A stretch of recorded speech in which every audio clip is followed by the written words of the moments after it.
Hi guys. So maiba lang ng content, no. Medyo ano lang, vloggerist content style, no. I just wanna share my experience dun sa nangyari sa akin a few weeks ago. So, as you well know, naghahanap tayo ng work, no, or extra work para may pang-supply tayo sa mga ano natin, pang araw-araw, you know the deal, the stuff. So, I had this interview. I recently had this interview with a hybrid BPO setup company. Syempre at first, yung questions niya very standard, background ko, skills ko, and the usual stuff. But then, biglang may tinanong na kakaiba yung, well, not really kakaiba, pero parang out of the topic. Tinanong niya sa akin na most of the agents you'll be handling are Gen Z or fresh grads. How will you connect to them and prevent tardiness? Yan. So, syempre ako naman, masayang-masaya ako sa respond ko. Without hesitation, nag-respond ako sa kanya na actually, my alter ego is a gamer/streamer. So, I can connect with my agents through social media. Of course, outside office hours though, it won't interfere with my current job.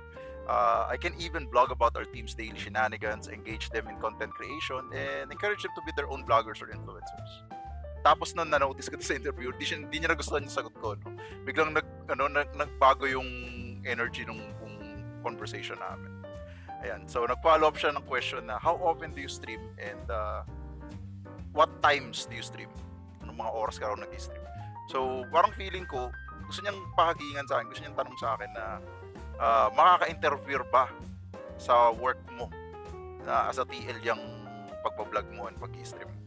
Tapos syempre ako naman, I reassured them na no, hindi ito makaka-apekto sa work ko and I only stream during my downtimes. Kung kailan lang ako pwede. Kadalasan after work or day off.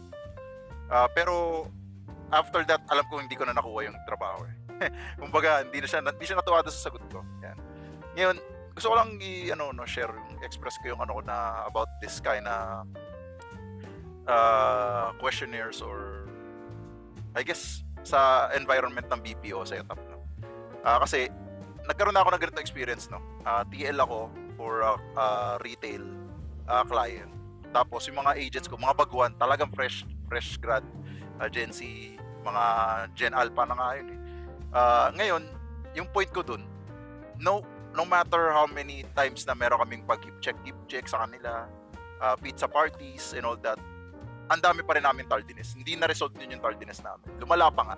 Kasi parang feeling nila na onting absent lang nila, hihimasin pa sila imbis na i-reprimand. Kumbaga, wala na silang takot, they can go absent wherever they want. Alam nila hindi namin sila tatanggalin kasi kailangan namin ng tao. Ngayon, 'di ba? Na-realize ko after nung contract ko matapos, na yung traditional setup ng BPO na grind ka lang, trabaho ka lang hanggang malaglag yung panga mo. Hindi na siya applicable sa Gen Z and Gen Alpha, no? And like it or not, today's younger generation are more influenced by content creators than their own parents. Yun na yung reality natin na kailangan natin ma-accept.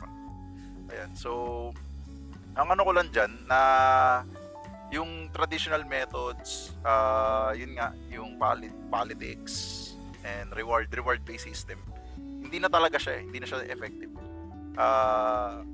Parang ang ngayon, motivation na ng mga tao ngayon, interactive challenges and peer accountability.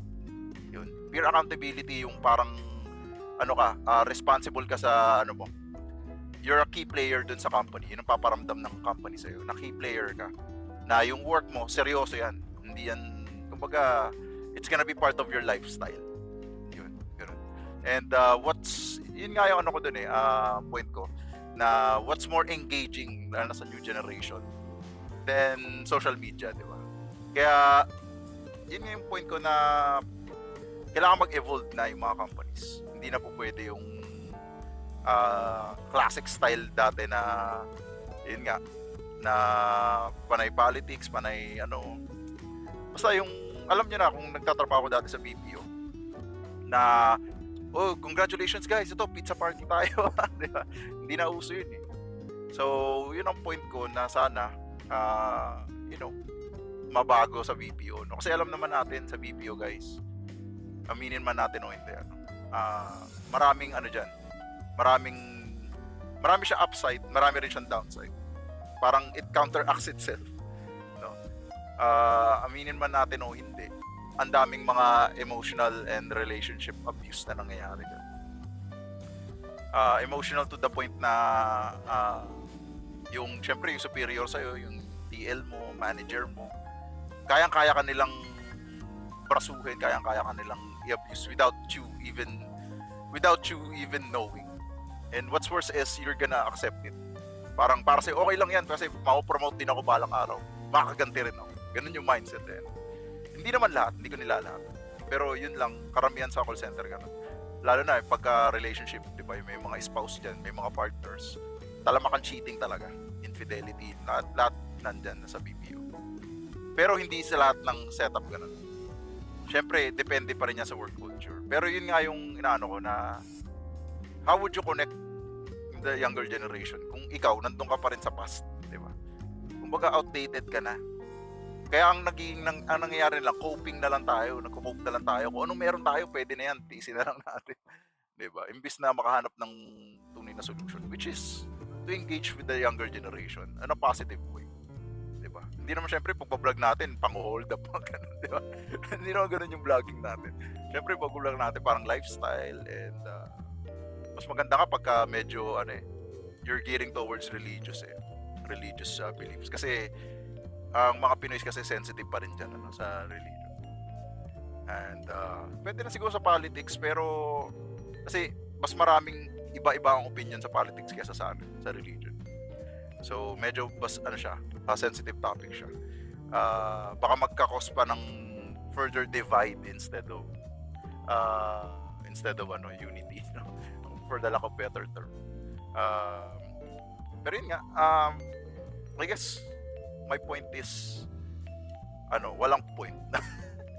Hindi, ang point ko lang is unless the BPO industry will adapt, parang magpo-fall, na lang, palala ng palala yung situation. Lalo na kung may tardiness issue ka. Kasi one of the things na kaya nagtatardy yung mga agent ko kasi wala silang accountability. Zero accountability.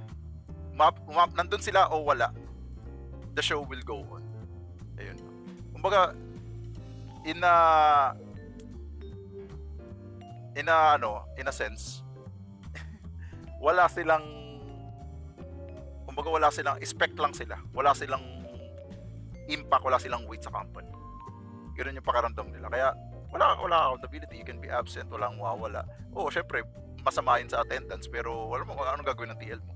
Kung makaawa pa nga yan, para pumasok kayo, di ba? Iyon. Kumbaga, yun lang yung point ko na walang connection eh. Kasi kumbaga, para sa'yo, yung mga taong yan, wala lang yan, mga numero lang yan. And same, vice versa. Para sa company, numero lang yung mga agent na yan. Di ba? Kumbaga, walang personality eh. Parang ganun sa, parang sa mga character sa anime or sa comic book. No? Blank, siya, based character siya. Basic NPC, ayun. NPC siya, no? Hindi na po pwede yun. And mas maganda kung paparamdam natin sa kanila na parte sila na istorya na. Main character ka. Na ikaw yung dito. Kumbaga, this is the start of your journey. Yan talaga. Kaya you engage with them, outside and inside the office in a positive way. Diba? Paano yung mag-treat sa family mo, yung actual family mo, work-life balance, yung enjoying life, di ba? Kasi hindi naman lahat masusolusyonan ng rewards eh. Kumbaga hindi naman aso yan eh, na pagka good boy, bigyan mo ng treat. So yun lang, I just wanna talk about it. Wala lang. Kung like nyo yung topic na to, hindi like nyo. Kung hindi, bahala kayo sa buhay nyo. Thank you so much for listening to me ramble on. Bye-bye.